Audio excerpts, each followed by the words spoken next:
Good afternoon, everyone, and welcome. Hello, Nikita. Neeraj. Hi, Dheeraj. Hi, Mohammed. So, thank you, everyone, for joining us for today's session Why the Internet Breaks Lessons from Recent Cloud Outages. I am Nikita, and I will be your host for today's session. So, let me start with a very simple question. How many of you have faced downtime, slow apps, or unexpected outages in the last couple of months? So, in just past 60 days, we have seen four major cloud outages, and from platforms most of us, we rely on every day: AWS, Azure, and Cloudflare twice a time. So these weren't a minor blips. They actually disrupted global services, impacted millions of users, and cost businesses the real money. So today isn't it about blaming someone, but it's about understanding why these failures happen and how we can design systems that don't fall apart when one layer breaks. So whether you are running any production systems or building cloud apps or just learning how the internet works, you'll walk away with something practical from here. So just feel free to drop all your questions in the chat as we go because we're gonna pick them during the Q&A at the very end. Next slide, please. So to make this session very useful for you, we have brought in people who deal with these problems in the real world. So first, you will hear from Mohammad Raza Sharifi, our site reliability engineer. He works hands-on with DNS, CDN, Kubernetes, and edge systems each day. If something breaks at the infrastructure level, he is usually the one who will be debugging even at midnight. He will walk us through how the internet actually works and what really failed during the outages. Joining him is Dheeraj Chaudhary, our Director of Engineer and Technology, with close to 2 decades in cloud and deep tech. Dheeraj designs large-scale resilient systems and leads the engineering behind high-performance CDN architectures. He will focus on what could have done differently and what patterns actually work in the production. So this is all based on real incidents and real systems. So stay tuned with us. So before we jump in, let's quickly look at what we will cover. Next slide, please.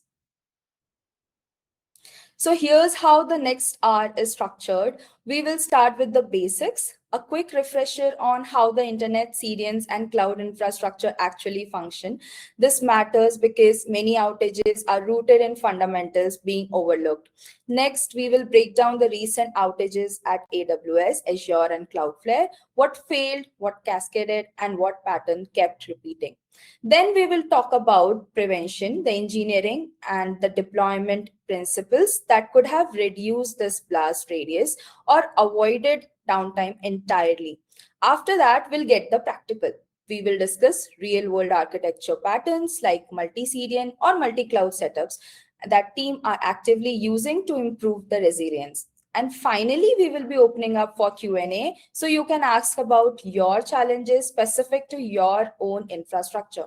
So before we begin, I would actually love to, get a quick sense of the room. So let me launch a poll here and please do respond.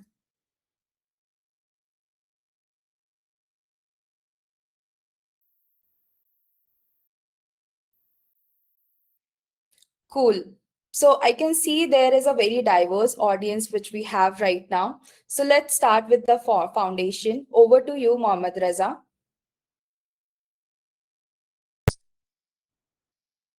Thank you, Nikita. Let me start it simple. Um, when you open your Netflix account or your bank website, you're not directly connecting to their web servers. There are several layers in between. Your device asks about from the DNS, which is basically the phone book of the internet. Where is Netflix.com? DNS will return the IP address.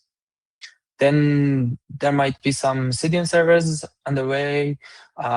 You can think of these servers as local warehouses, something like instead of fetching your content from California, you will get the same content from Mumbai or Delhi. the nearest server where you're sitting. Behind of these CDN servers, there are some origin servers that the main content are sitting. Most users, they're using AWS, Azure, GCP as their infrastructure to keep their data and websites there. But here's the thing. Each of these layers can fail. And when one of them fails, the whole chain might break. Do you remember when Cloudflare went down in November? Millions of websites became unreachable. Not because the websites were down, but only because this delivery chain was broken. Like you can think like roads being blocked, but the destination is fine. You just cannot get there. Type 1 in chat if you have had a website not being loaded even when your internet was working fine. That's usually one of these layers failing. Next slide, please. What is a CDN? CDN stands for Content Delivery Network. It's the fast lane of the internet. Without CDN, you can, for example, you are sitting in Mumbai watching YouTube. The content, the video comes from California, 13,000 kilometers away. It might take 200, 300 milliseconds just for the round trip to get the content. But with CDN, the same video, the same content will be cached and stored in multiple servers near the users. For example, if you are sitting in Mumbai, you will get the content from Mumbai. Or if you are sitting in Bangalore, you will get the same content from Bangalore, much faster from the previous architecture. CDNs cache contents closer to the users. They distribute loads as well to multiple servers to reduce the load, and also they can manage to respond to lots of visitors. And if one of those servers fail, they route to another server. This is the reason that Netflix can stream to 200 million people simultaneously. You're not all hitting one server in California. You are hitting local edge servers in your region. But here's the problem. When CDN fails, all of those websites will fail at once. One CDN, thousands of casualties. That's what happened November 18th. Next slide, please.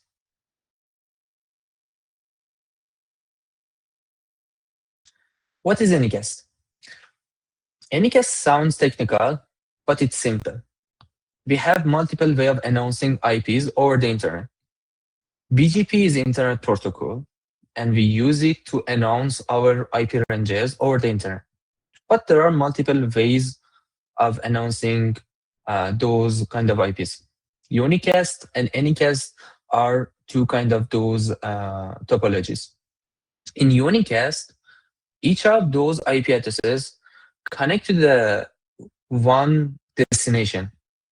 It doesn't matter where you are sitting, you will connect to the same IP to that destination. For example, if you are announcing that IP from Bangalore, all of your customers will connect to the Bangalore, even if they are sitting in New York or any other places. But in new way, in Anycast, you will announce the same IP from multiple locations.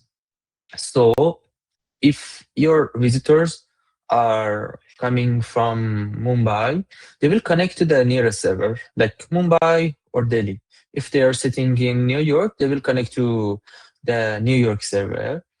And the best part of that is that if one of these servers or even the whole POP goes down, they will automatically connect to the next nearest POP location, and they will not see any disruption. Next slide, please.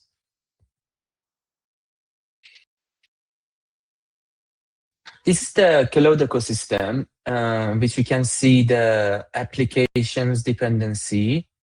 As you can see, we at the lowest layer, we have cloud providers and some companies that provide you the virtual machines, the infrastructure.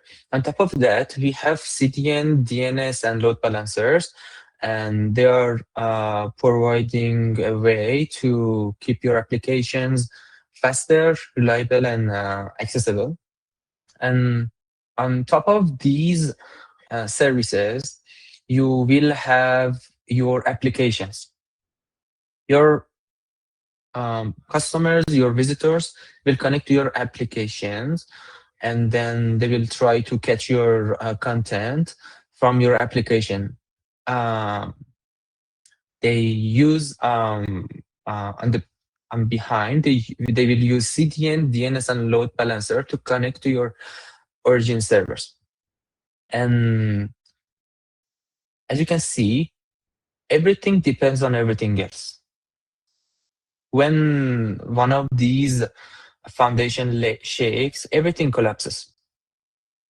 So we need a way to protect ourselves. On October 20th, AWS had a DNS issue in one region. It sounds minor, but DNS failed, so DynamoDB became unreachable. Then more than 100 other AWS services failed as well. You might have seen multiple applications like Signal, Slack, Udemy, that they were down at that time.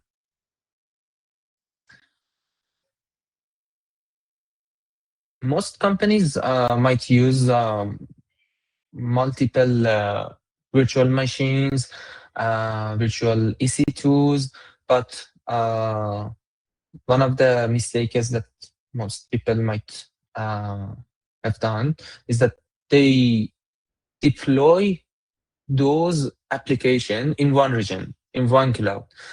And when that region goes down, everything fails simultaneously. There is a poll in chat which asks you which cloud provider do you primarily use, AWS, Azure, GCP, or any other of the cloud providers. Next slide, please.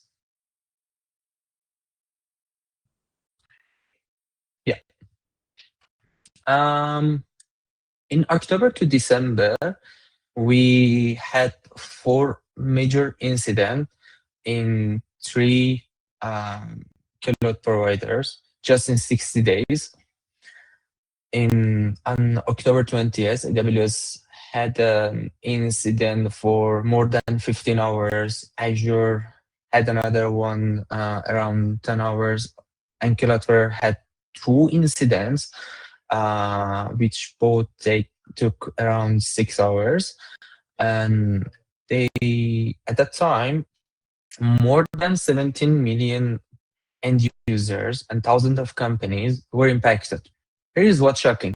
All four made all four were caused by configuration changes, not by any attacks, not any hardware issues, all self-inflicted.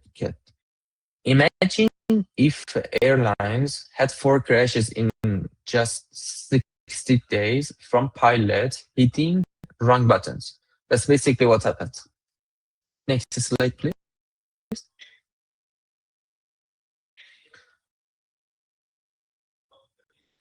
This chart demonstrates the root causes of recent outages in 2024.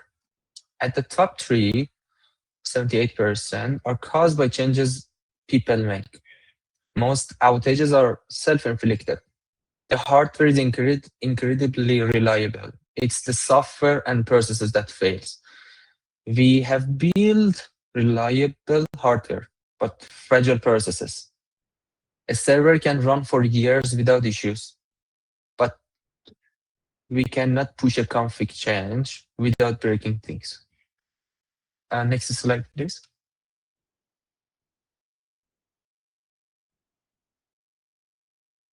On October 20th, AWS had an incident, very minor changes incident in their DynamoDB app. But there was a race condition in DynamoDB DNS management system, which caused the whole system cascade. The issue was like this. Two people were editing the same documents simultaneously, but system get confused. AWS system generated an empty DNS record, which caused other services to go somewhere else. It's like when you open your phone book, but there's no entry for emergency services. Why? Because DynamoDB was unreachable. So EC2 also failed, Lambda failed, and more than 100 services cascaded as well. At that time, more than 70K businesses like Jira, Udemy, Slack all went down. Even Amazon services like Alexa, Prime Video were not reachable. This wasn't a DynamoDB problem, actually. It was an automation service which offers reliability to their infra, but it failed and they had to intervene manually. Next slide, please.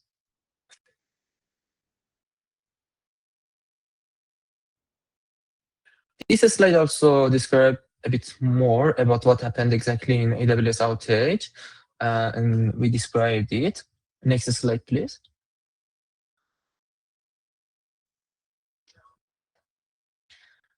On October 20th, 29th, sorry, Azure customers start seeing something weird when they were making some changes.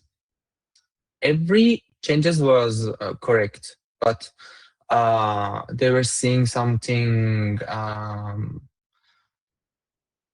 like for example, if you are making some changes, but you will not see the correct response. Customers were making normal configuration actually, but since there were two data plan on Azure's backend, so those metadata was incompatible, and the scary part of that was that all of those configs were deploying successfully, past all checks, but there was a bug that only triggered 5 minutes later during background processing. By the time crashes started, the config had already propagated. It was a bit too late to stop to propagating those changes to other pub sites. Next slide, please.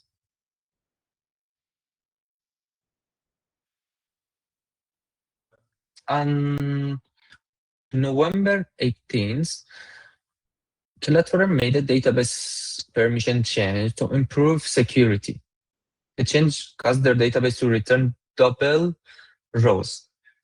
Every rows where they used to have resulted in duplicated rows. These entries fed into a feature file for Bot Manager. The file doubled in size then. The software had a size limit, which the new file exceeded that limitation. The oversized file was sent to all machines globally at once, and other processes were started to crashing. Why so devastating? The bot management file updates every few minutes across the entire global Cloudflare network instantly to fight new bot attacks. That speed became the vulnerability. The bad file propagated globally in seconds. Twitter, ChatGPT, Spotify, and lots of other applications were down. Even some people were trying to open down detector to see what applications, what websites are down, or even click this update down. But surprisingly, down detector itself was down as well. To prevent these kind of incidents, we can use gradual rollout, something like extended peak time as well, canary deployment for new configs to protect our applications to crash simultaneously around all our pub sites. Next slide, please.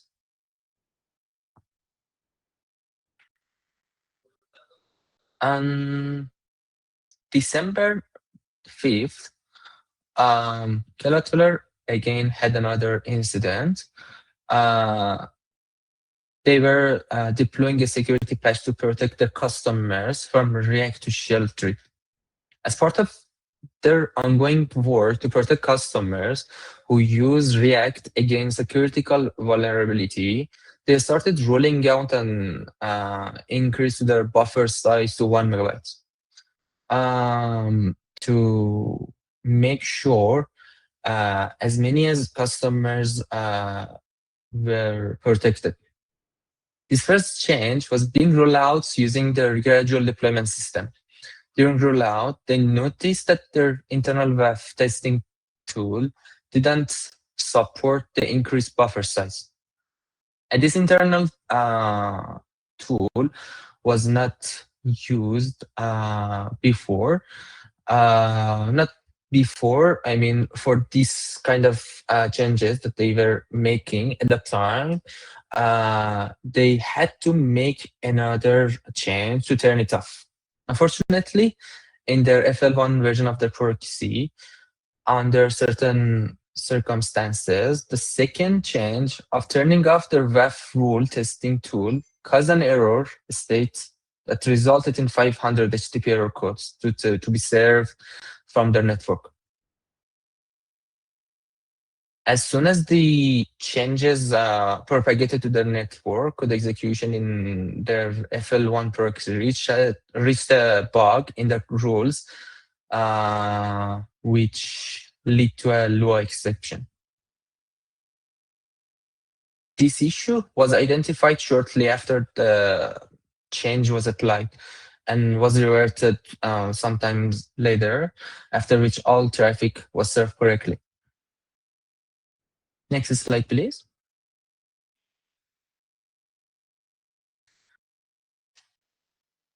In this slide, we see some common mistakes or threads that all of these incidents had in common. As you can see, there were no external attacks, not any hardware failure. All changes were making to improve the system. In all of these incidents, we see complex dependency. For example, in AWS, DNS problem, because DynamoDB goes down, EC2 goes down, and all other AWS services going down. In Cloudflare, they were trying to increase some bot management file size, and it made the core proxy going down, and it resulted lots of websites going down. The other one is that there were not any gradual rolling out. Changes were pushing instantly and deploying at once on all of their infra. Next slide, please.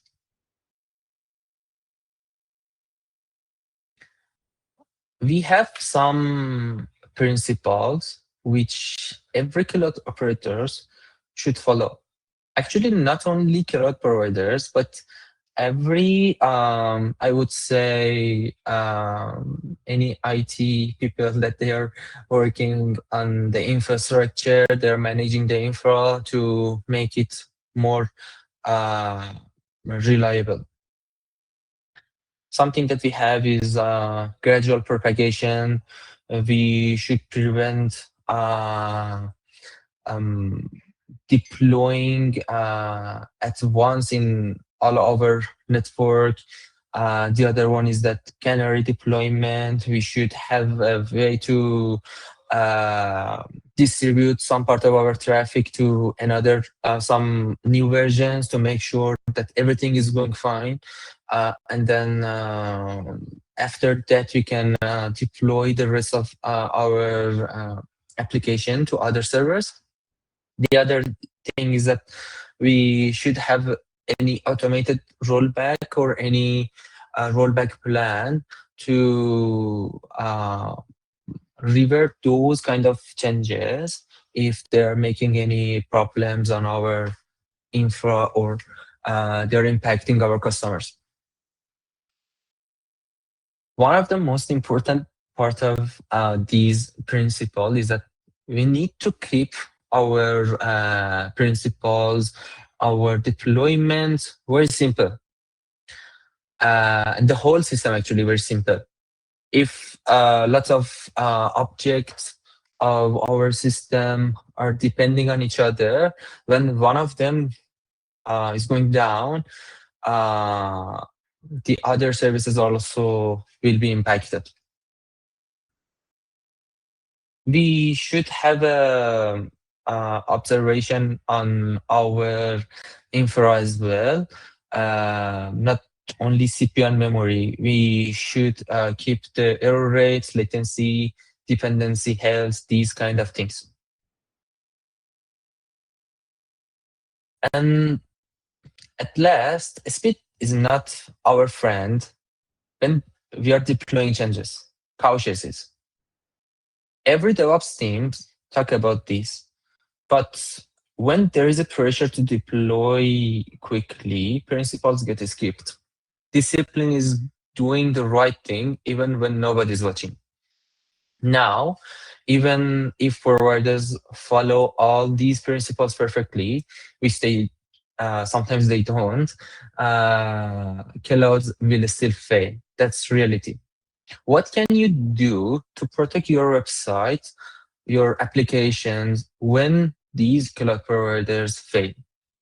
Let me hand over to Dheeraj to show you the practical solutions. Dheeraj, please go ahead.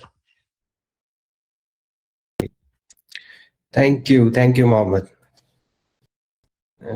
Thanks for covering the outages and the statistics that you shared.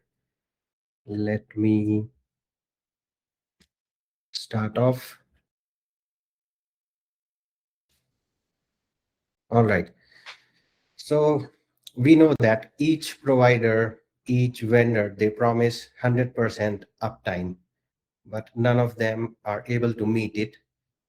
And if we put it into perspective that if we talk about, say, 3 nines, how much is it actually of a downtime per year?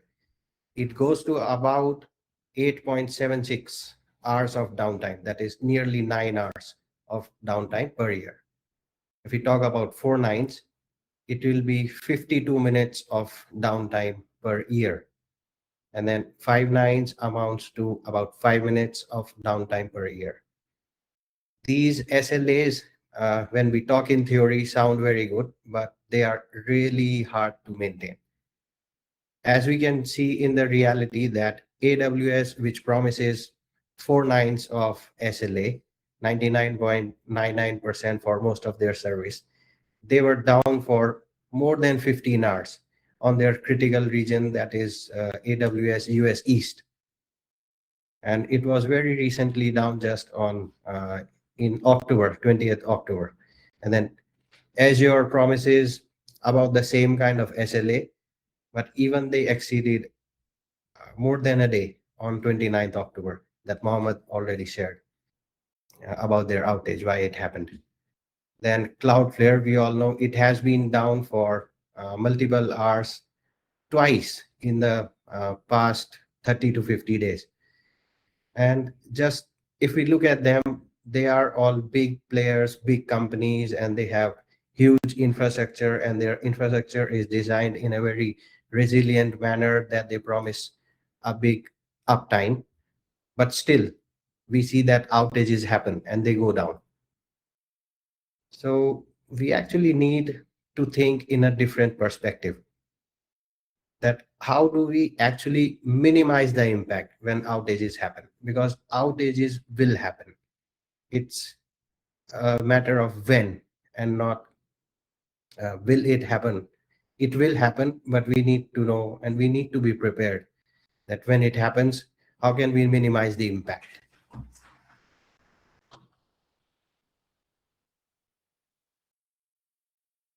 Okay, so if the audience can maybe post in the chat, how many cloud providers are you currently dependent upon for your production traffic? We'll get a sense of how you guys are dealing with your origins, your databases. Are you guys using one single cloud? Are you using multiple clouds? How does the architecture look for you guys?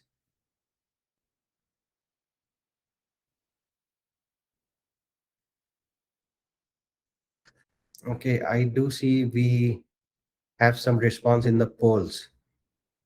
Okay, so I'll just share the numbers. AWS is about 25%, then Azure is 50%, and then again GCC about 50%, Cloudflare 25%.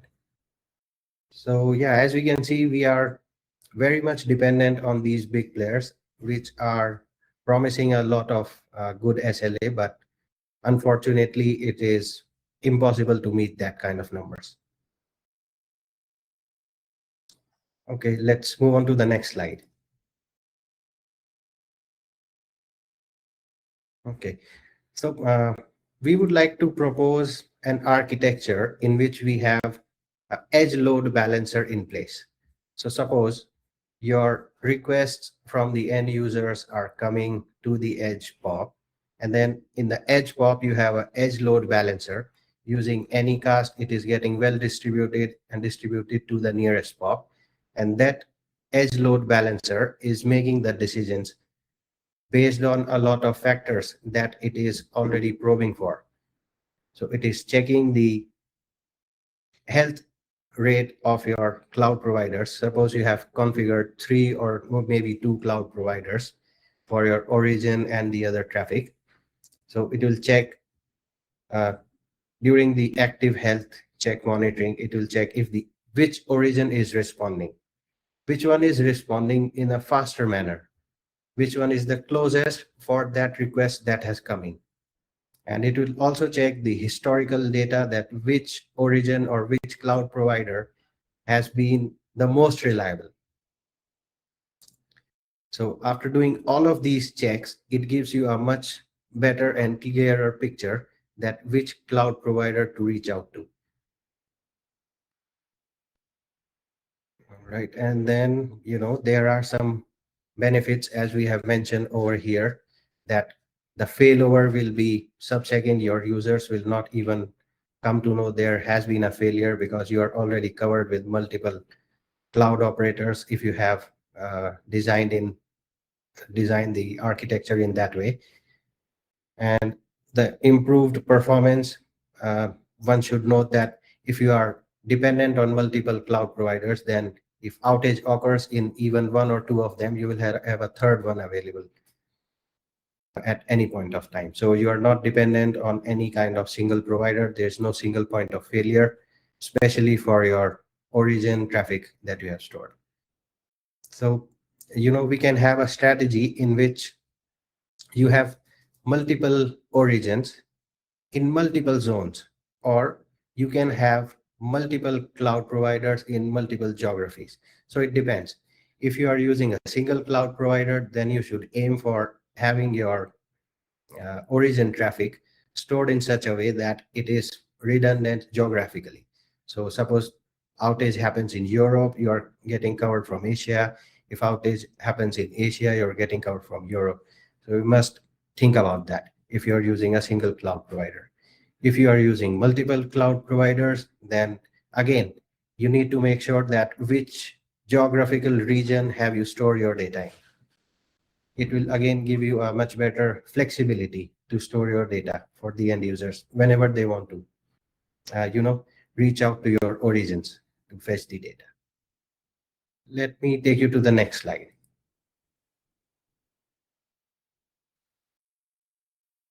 All right. So in this slide, we would like to tell you that having multiple origins is just one layer of protection. Okay, your origin traffic is protected now. You have multiple cloud providers, you have done all the resiliency in place, but then comes your, multiple CDNs. Very recently, Cloudflare went down. It took with itself a lot of prominent websites, ChatGPT, Signal, and many more. We can name them. So in that case, the companies which had already configured their traffic in such a way that they were not dependent on just Cloudflare. They had distributed their traffic in percentages, say 10% to Akamai, 15% to some other player, and the remaining to, say, Cloudflare. So in that case, if Cloudflare goes down, the other CDNs can pick up the load. And then you can have this multiple name servers that are doing the work for you. So you will be making sure that DNS layer is not becoming a single point of failure again. So you have covered your origin servers with multiple cloud providers, CDN with multiple CDNs, then comes your DNS layer. Why leave the DNS layer only on one provider? I have seen in my previous experience, large network providers regionally, they are using, say, only Google DNS for their resolution. And there have been outages related to that as well. And everything was working, but the DNS layer was down and their traffic could not move. So in order to make sure that we are not dependent on single provider for the DNS, we can have multiple name servers, authoritative name servers configured for that as well. And they can do the intelligent traffic forwarding. So we have something called Global Traffic Manager. A lot of big players, providers use it. And you can easily redirect the DNS requests to the best available CDN at that time. And it also checks the capacity, error rates, and the healthiness of a given CDN. So yeah, and once you have a CDN in picture, your origin, your cloud provider is already getting protected. Any kind of huge influx of traffic gets distributed among your CDNs. So again, as you can see, these key benefits: no lock-in on single CDN vendor, and DNS level redundancy once you are using multiple NS resolvers over there. Then again, performance doesn't take a hit because you have all the layers available because you have planned for redundancy.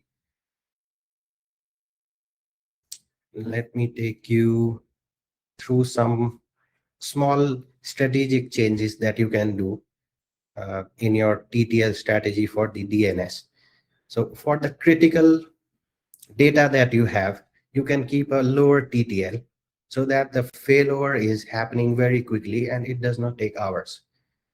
For the records that are not very critical, you can still leave them at a higher TTL so that you don't have a lot of DNS query load getting generated every time. So you need to make sure that you are paying attention to what is important and what you can put back. All right, let's move on to the next slide. Okay, so let me try to correlate the downtime and the investment. In the previous slides, we have talked about having multiple CDNs, multiple cloud providers, multiple name servers to build their resilience and redundancy so that there is no outage, or if there is outage, you are getting still covered for your traffic. But then, there is money spent to avail all those services, that kind of redundancy for your traffic, for your end users. But still, if we see that the money spent on getting these kind of redundancy is always less than the money that will go out when you have some kind of outage in your network or in your infrastructure. So over here, we can see that even 30 minutes of downtime in e-commerce industry, it can amount to more than 5 million of money just for 30 minutes. And suppose these outages that are happening these days, they are taking well more than hours. Some outages are lasting for 15 hours, 5 hours, or more than 1 hour. So you can self calculate how much that money is getting going away from the company. And then brand image takes a very big hit, and then it takes a lot of time to gain that trust back and to win back the users once they experience an outage on your platform. Then again, financial services, trading. Very recently, Zerodha was down uh, for some time, again due to the Cloudflare outage. And just imagine the scale of uh, money that got impacted was twofold. So first, the end users were not able to do the trading, and their shares that they wanted to sell or buy, it was stuck because they were dependent on Zerodha dependent on Cloudflare, and it went down, and now they cannot access their platform, they cannot sell, they cannot buy. And just imagine the scale of users on Zerodha and how much amount it will total up. And then comes the loss to the company, loss to Zerodha. Now, once people experience that this platform, this trading platform is not stable, and during the live trading hours, it goes down, people will start thinking of moving to some other applications. So companies need to be investing in resiliency. It is an insurance that comes in handy very frequently.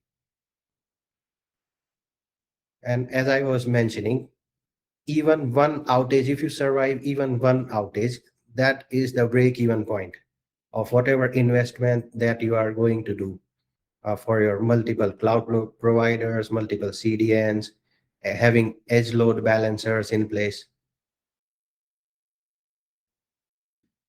Let me take you to the next slide.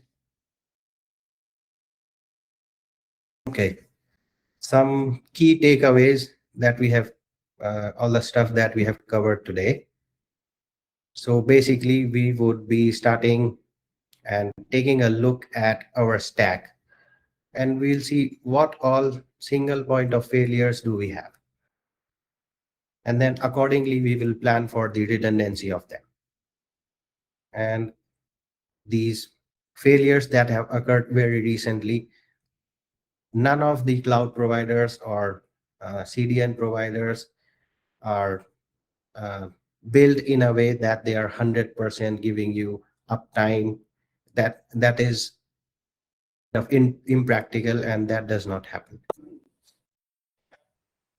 So yeah, you can have this action plan that we have mentioned over here for next 30, 90, 180 days.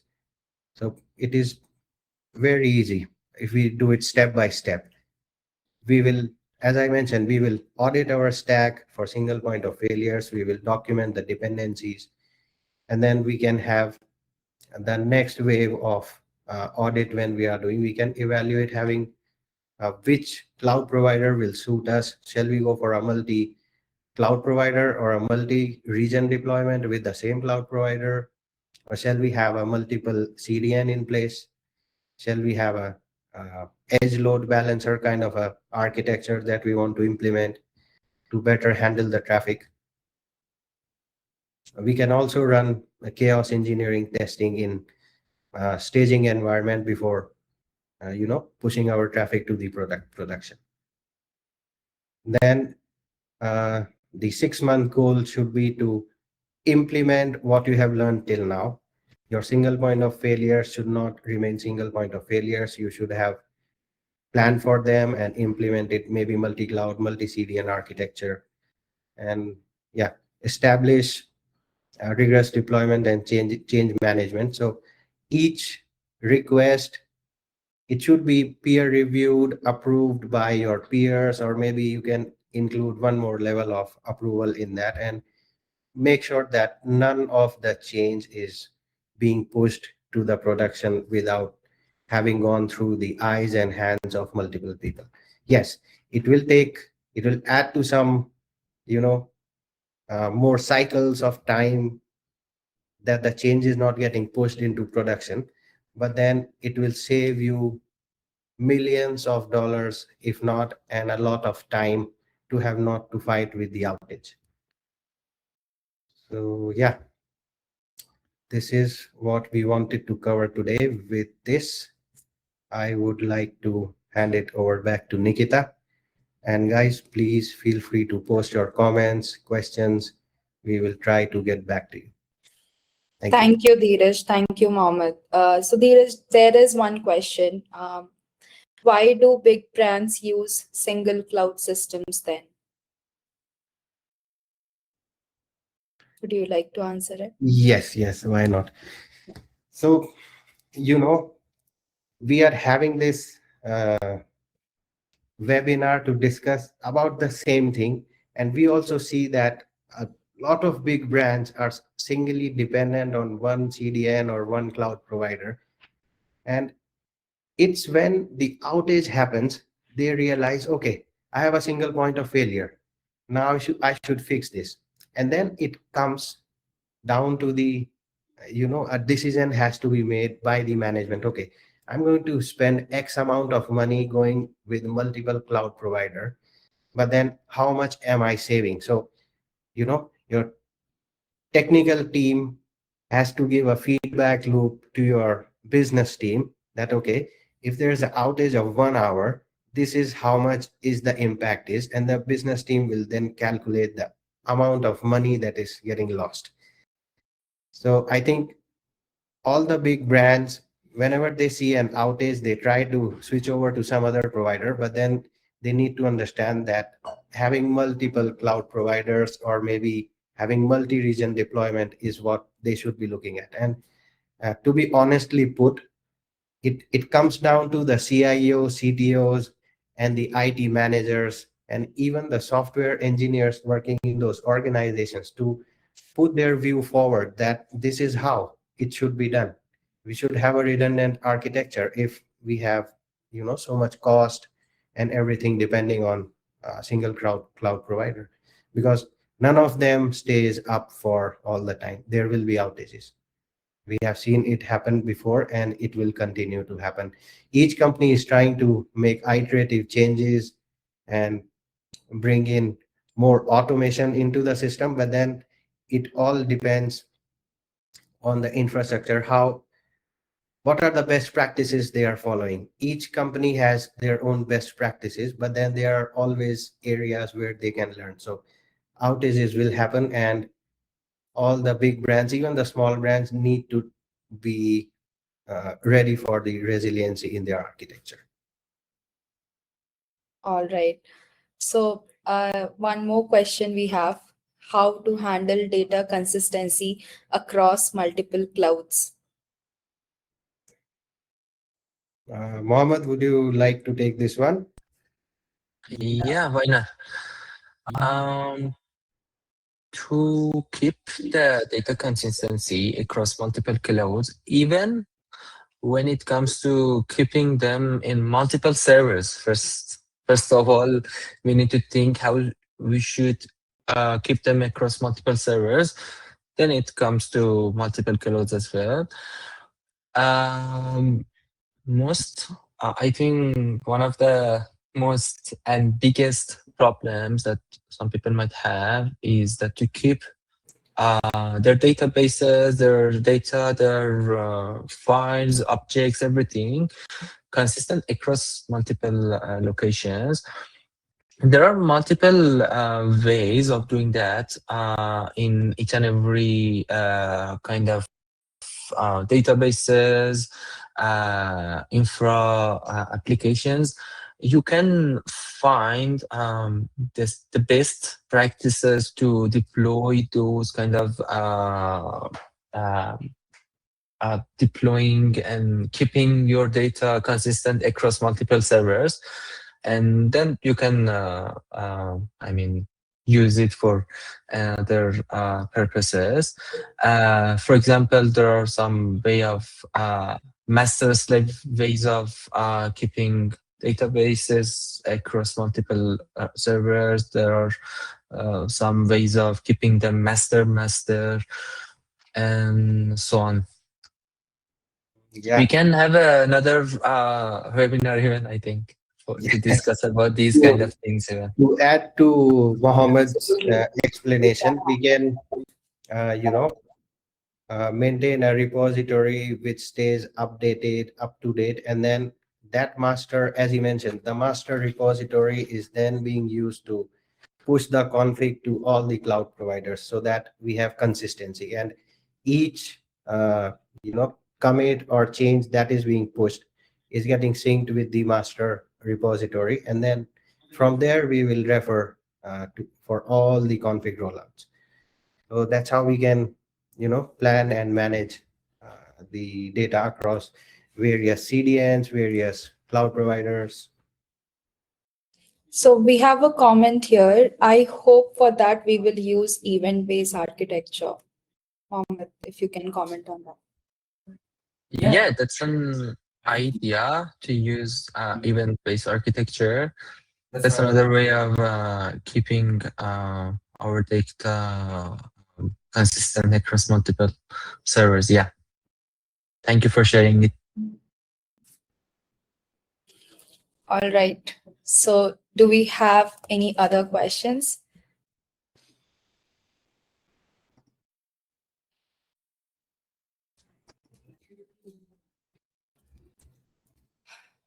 Fine.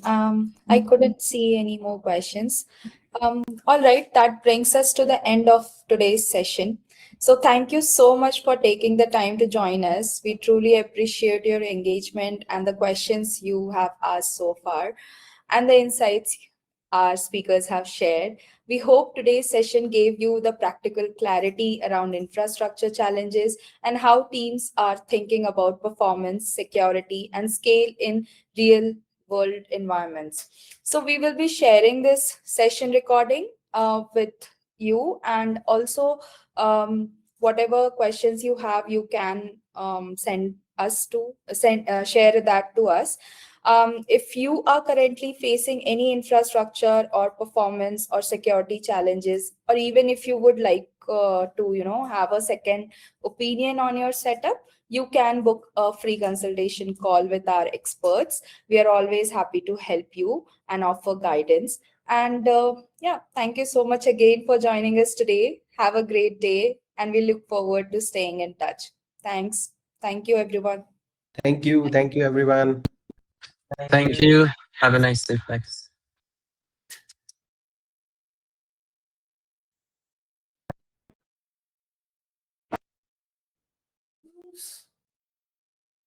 Nice.